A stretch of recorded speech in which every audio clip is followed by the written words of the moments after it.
오늘 우리에게 주신 하나님 말씀은 룻기 2장입니다. 오늘 룻기 2장에 등장하는 이 보아스라는 인물을 통해서 예수님에 대해 좀 살펴보려고 합니다. 룻에게 은혜를 베풀고 있는 이 보아스라는 남자는 장차 오실 예수 그리스도를 예표하는 그런 사람입니다. 자, 이 보아스가 예수님은 아닙니다. 하지만 구약 성경을 보면 장차 오실 메시아를 미리 보여주는 인물들이 가끔 등장합니다.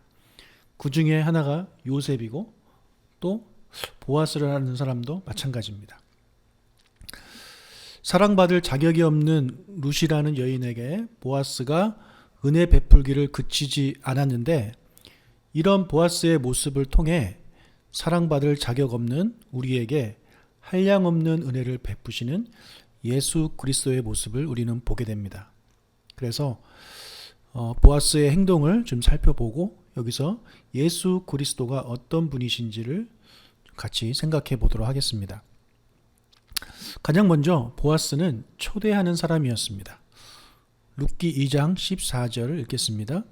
식사할 때에 보아스가 룻에게 이르되 이리로 와서 떡을 먹으며 내 떡 조각을 초에 찍으라 하므로 룻이 곡식 베는 자 곁에 앉으니 그가 볶은 곡식을 주매 룻이 배불리 먹고 남았더라.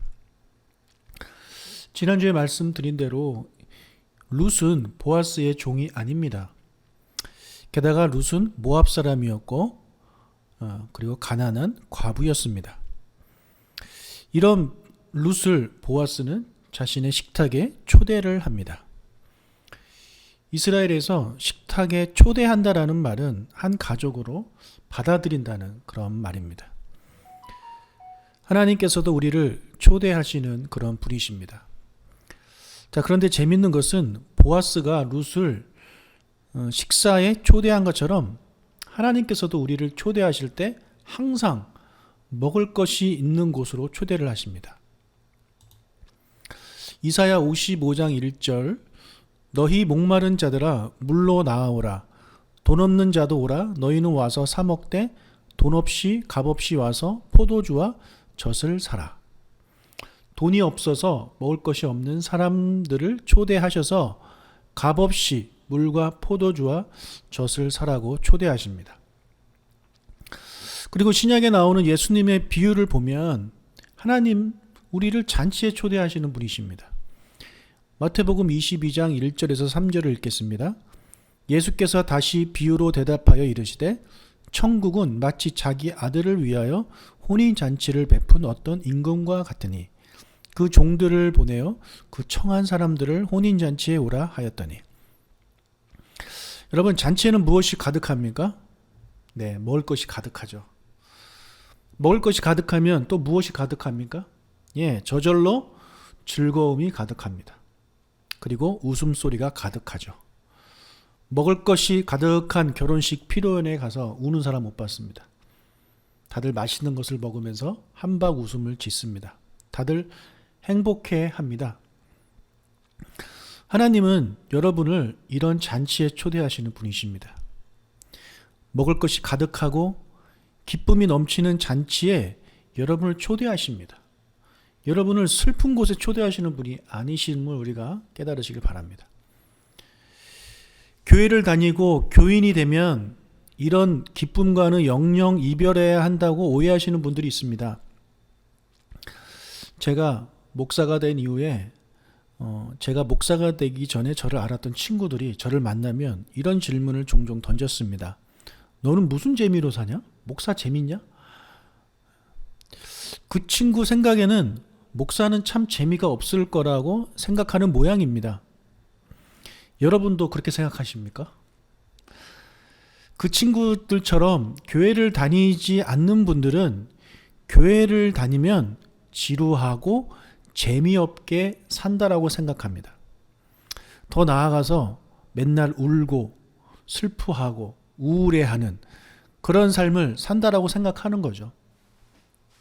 하지만 그것은 이제 사실이 아니지 않습니까?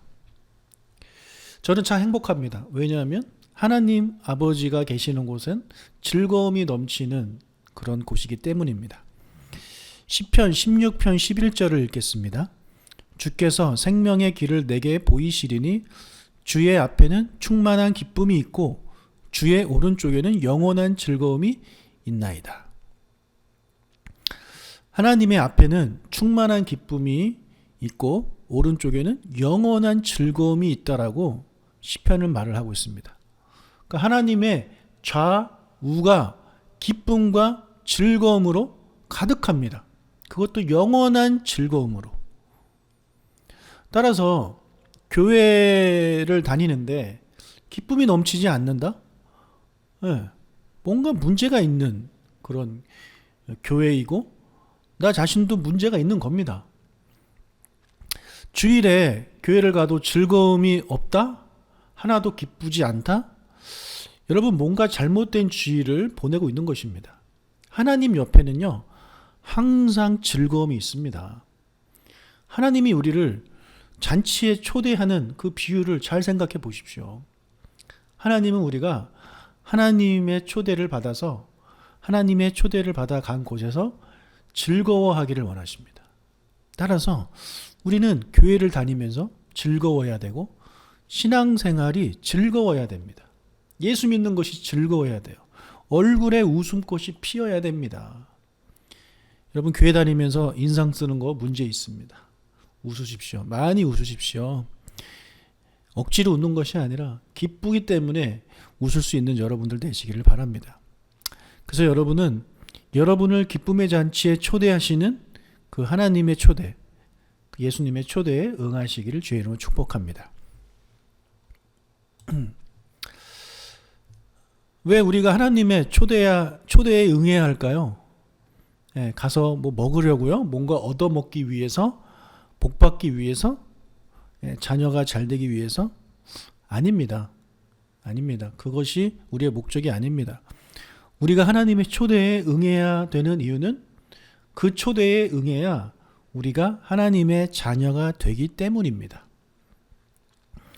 하나님의 초대에 응해야 하나님의 가족, 하나님의 아들과 딸이 될 수 있기 때문에 하나님의 초대에 반드시 응해야 하는 것입니다. 아까도 말씀드린 대로 같은 식탁에서 먹는다는 것은 가족이 되는 것을 의미합니다. 하나님께서 여러분을 식탁에 부르시는 이유는 여러분이 불쌍해서 밥 한 끼 먹고 가 라는 마음으로 부르시는 것이 아닙니다. 여러분을 가족으로 삼고 싶으시다는 그 말씀입니다. 그런 의미예요. 그래서 와서 같이 밥 먹자고 하시는 겁니다. 예수님도 계시록 2장 20절에서 그런 말씀 하시잖아요. 내가 너로 더불어 먹고 싶다. 우리 함께 먹자. 가족이 되자는 말씀입니다. 하나님은 여러분의 아버지가 되시기를 원하고 여러분을 하나님의 자녀로 삼기를 원하시기 때문에 여러분을 부르시는 거예요. 그러니까 그 부르심에 응하는 여러분이 되시길 주님의 이름으로 축복합니다. 두 번째로 보아스는 어떤 사람이었냐면 넉넉히 주는 사람이었습니다. 룻기 2장 14절 식사할 때에 보아스가 룻에게 이르되 이리로 와서 떡을 먹으며 네 떡 조각을 초에 찍으라 하므로 룻이 곡식 빼는 자 곁에 앉으니 그가 볶음 곡식을 주매 룻이 배불리 먹고 남았더라. 룻이 배불리 먹고 남을 정도로 풍성했습니다. 게다가 남는 것을 싸줬습니다. 룻기 2장 18절 그것을 가지고 성읍에 들어가서 시어머니에게 그 주운 것을 보이고 그가 배불리 먹고 남긴 것을 내어 시어머니에게 드리매. 배불리 먹고 남았습니다. 자, 이것은 우리가 무엇을 떠올리게 합니까? 배불리 먹고 남았다. 오병이어 기적이죠. 예수님께서 오병이어의 기적을 행하셔서 물고기 2마리와 보리떡 5개로 5,000명을 먹이셨죠. 그것도 성인 남자만 5,000명입니다. 여자와 아이들, 노인들을 포함하면 2만 명 정도라고 볼 수 있겠죠. 그렇게 2만 명을 배불리 먹이시고 부족했느냐? 아닙니다. 남았습니다. 12광주리가 남았습니다. 자, 이렇게 하나님 아버지는 우리에게 넘치도록 주시는 분이십니다. 넘치도록 주시는 분이에요. 하나님은 넉넉하신 분이십니다. 우리가 필요한 것을 채워주시는데 넉넉하게 채워주시는 거예요. 시편 23편에 그런 고백했잖아요. 다윗이. 내 잔이 넘치나이다. 내 잔이 넘치나이다. 사도 바울도 빌립보서 4장 19절에 이렇게 말씀했습니다. 나의 하나님이 그리스도 예수 안에서 영광 가운데 그 풍성한 대로 너희 모든 쓸 것을 채우시리라. 풍성한 대로 채우십니다. 그리고 예수님도 복음서에서 여러 번 이 풍성함에 대해서 말씀하셨습니다. 하나님 아버지는 풍성한 분이시고 우리 예수님 풍성한 분이십니다. 그 풍성함을 주시는 그 은혜를 누릴 수 있는 우리가 되시길 주의 이름으로 축복합니다. 우리 하나님 아버지께서는 이처럼 그의 자녀들의 필요를 아시고 부족함이 없이 넉넉하게 채워주시는 분이십니다. 여러분에게도 그렇습니다. 굳이 하나님께 넘치도록 달라고 기도하지 않아도 우리 하나님의 성품 자체가 넘치도록 주시는 분입니다. 여러분의 필요를 하나님께 구하십시오. 그러면 하나님께서 넘치도록 주실 것입니다. 세 번째로 보아스는 돌보는 사람이었습니다. 식사를 다한 후에 룻은 다시 이삭을 주우러 밭에 갔습니다. 룻이 자리를 떠나자 보아스는 일꾼들에게 다음과 같이 명령합니다. 2장 15절 16절 룻이 이삭을 주우러 일어날 때에 보아스가 자기 소년들에게 명령하여 이르되 그에게 곡식 단 사이에서 줍게 하고 책망하지 말며 또 그를 위하여 곡식 다발에서 조금씩 뽑아 버려서 그에게 줍게 하고 꾸짖지 말라 하니라. 첫 번째는 룻이 이삭을 주울 때 룻을 책망하지 말라고 말하고 있는 거죠. 여기서 책망하지 말라라는 말은 부끄러움과 수치를 주지 말라는 그런 말입니다. 지금 그녀의 상황에서는 아주 사소한 말도 큰 수치심으로 다가올 수 있습니다. 그녀는 정규직 일꾼도 아니고 과부이면서 동시에 외국인이었기 때문에 또 형편이 정말 어려운 그런 사람이었기 때문에 더더욱 그렇죠. 예를 들어 그 일꾼들이 룻 들으라고 하는 소리도 아니고 그냥 아유 저 아줌마 참 많이도 주워 가시네. 아줌마 여긴 들어오시면 안 돼요. 이런 말을 하게 된다면 정말 이것은 룻에게 큰 상처가 되는 것입니다. 그래서 보아스는 종들이 이런 말 실수를 해서 룻이 수치심을 느낄까봐 그것을 조심시킨 것입니다. 제가 미국에서 유학할 때 일입니다. 설교가 너무 하고 싶어서 달라스에서 제일 큰 한인교회 담임 목사님을 무작정 찾아갔습니다. 그리고 목사님을 뵙고 목사님 저 설교가 너무 하고 싶습니다. 설교 좀 시켜주십시오. 그렇게 말씀을 드렸더니 설교를 시켜주셨어요. 근데 어떤 설교냐? 오후에 드리는 설교인데 예배인데 일반 예배가 아니라 도너츠 가게를 운영하시는 분들을 위한 예배였습니다. 그러니까 새벽까지 도너츠 일을 하시고 그리고 나서 퇴근하신 후에 예배 드리는 몇 명 안 되는 그런 예배였어요. 거기서 설교 한번 하라는 허락을 해주셨어요. 그러니까 제일 작은 예배를 맡기신 겁니다. 그것도 참 감사하죠. 예, 생전 처음 보는 사람이 찾아가서 설교시켜달라고 했는데 시켜주셨거든요. 그래서 거기서 설교를 했습니다. 그리고 목사님이 5주 있는 날 하라는 거예요. 5주. 그러니까 1년에 5주가 4번이잖아요. 그래서 1년에 4번 그 교회에서 설교할 기회가 생겼습니다. 그런데 그때만 가서 설교하기가 그래서 매주 그 예배를 갔습니다. 매주 그 예배를 가서 찬양 인도를 했습니다. 그러니까 제가 그 교회 정식 사역자가 아니고 비정규직 사역자인 거죠. 예, 사례도 받지 않았습니다. 이게 참 입장이 애매합니다. 어떻게 행동을 해야 될지를 잘 모르겠더라고요. 정규직 목사들은 저를 모르죠. 그분들은 월급도 많이 받고 사람들이 목사님 이렇게 해주는 그런 상황이었고, 저는 아무도 제가 목사인지를 모르고 월급도 받지 못하는 그런 사람이었습니다. 그래도 좀 기분도 좀 그렇고 뭔가 그랬지만 설교할 수 있다라는 생각에 거기서 이제 참고 견뎠죠. 그때 한 전도사님이 계셨는데 그 교회에 저한테 참 잘해주시더라고요. 너무 감사했습니다. 다른 사역자들은 저에게 말조차 걸어주지 않았는데 그분은 항상 제게 항상 웃는 얼굴로 인사해 주시고 저를 높여주셨어요. 그리고 제게 말씀도 많이 걸어주셨습니다. 나중에 알고 보니까 제가 다녔던 학교를 졸업하신 선배님이었더라고요. 그때 그분이 얼마나 고마웠는지 모릅니다. 만약 제가 그런 상황에서 어떤 다른 목사님이, 사역자가 당신은 누군데 여기서 이러고 있는 거죠? 라고 말을 걸어왔다면 아마 저는 큰 상처를 받았을 것 같아요. 네. 자, 이렇게 형편이 어렵고 뭔가 다른 사람들과 비교해서 정식 직원도 아닌 그런 상황에서 그런 말을 들으면 큰 상처가 되지 않겠습니까? 그래서 보아스는 룻이 이렇게 어려운 상황에 처한 것을 잘 알고 있었기 때문에 종들의 말에 상처받지 않도록 입 단속을 시킨 것입니다. 그리고 보아스는 일꾼들에게 보리 한 묶음에서 일부러 보리를 뽑아서 땅에 떨어뜨려 룻이 주울 수 있게 하라고 지시했죠. 저절로 떨어진 이삭을 줍는 것으로는 충분치 못하다고 생각했기 때문입니다.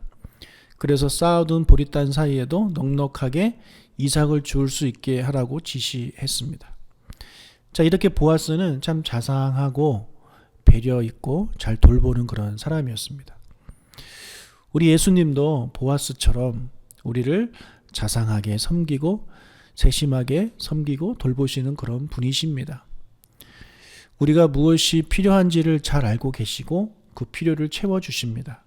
그리고 우리로 하여금 수치심을 느끼지 않도록 우리가 기쁨으로 그 공급하심을 받을 수 있도록 도와주시는 분이 바로 우리 예수님이십니다.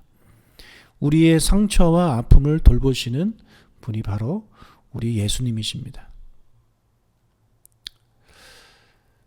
우리도 이 예수님을 따라 살아야 되지 않겠습니까? 왜요? 우리는 예수님의 제자들이잖아요. 제자는 스승이 하는 대로 따라하는 사람들입니다. 그래서 우리도 이렇게 살아야 돼요. 첫 번째, 초대하는 삶을 살아야 돼요. 사람들을 초대하는 사람. 어떤 자리에 초대하는 걸까요? 네, 하나님의 자녀가 되는 자리에 초대하는 사람입니다. 즉, 믿지 않는 자들을 하나님의 자녀가 되도록 교회로 초대하는 삶을 우리가 살아야 합니다. 두 번째로,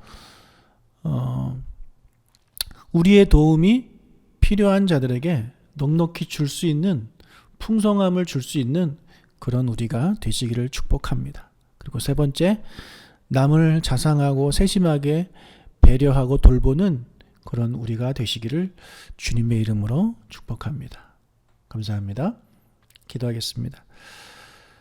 하나님 아버지, 감사합니다. 오늘 보아스를 통해 우리 예수님이 어떤 분인지를 알았고 우리도 그 예수님을 본받아 살기를 원합니다.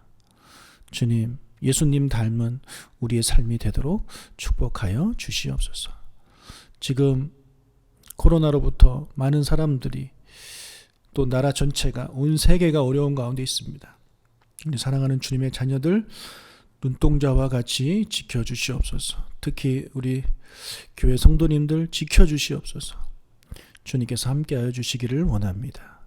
감사합니다. 예수님의 이름으로 기도합니다. 아멘. 금요일에 뵙겠습니다.